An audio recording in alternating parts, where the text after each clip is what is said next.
All right, well, so German Dave has his nighttime walks. I figured I'd kind of experiment a little bit and do kind of my daytime bench talks here, sitting on a nice little bench after doing a stroll because we're training the old Achilles and getting that back into form. So there's a little bit of walking in terms of this rehab, but I kind of wanted to try this out and see how it goes, right?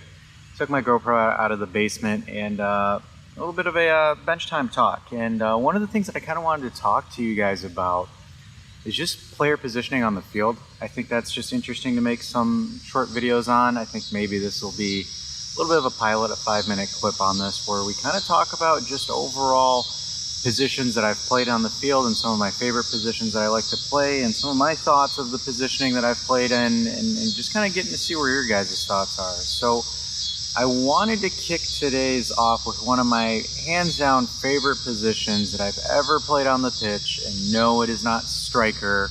It is the number 5 or the Regista. I think for me, outside of one other position that I'll cover in another video, I think that one's my favorite. I don't know why. Just the way that you're facilitating and orchestrating your team effectively on the defensive end and also on the offensive end. I've always just been like, yes, I love scoring goals and I love, being on offense and doing things, whether it's beating a player with a skill move or beating him with pace. But I've always just kind of found like an interest in conducting the play as well. So outside of footy, I've played basketball. And I think one of my favorite positions when I've played basketball is the point guard position. Because again, you're orchestrating your offense, you're orchestrating your defense. And from a footy sense, it's just been something that's always kind of drawn me to it, right? And hands down, obviously, Pirlo is probably one of my favorite Registas to watch, just the way that he was able to orchestrate Juve's offense and Milan's offense at the time of his playing career. Currently, I like watching Granit Xhaka just because the way that he's able to facilitate the team at Leverkusen and what he did at Arsenal, and now I'm curious to see what he does when he goes back to the Prem. And then, underrated, in my opinion, was Jorginho. I think Jorginho from the Regista role was fun to watch. Even watching him briefly during the Club World Cup as he was able to facilitate his team through just quick, sharp passes. Just because I think the intricacies of being an effective number 5, you need to understand the offensive aspect of the game as well as the defensive aspect. And you might not have to be, the greatest slide tackler, but I think the most underrated stat when it comes to being an effective number 5 is going to just be that ability to position yourself correctly, right? When it just comes to just putting yourself on the pitch and being able to read positions, understand where the offensive players are going when they're attacking you, and being able to cut off passing lanes, right?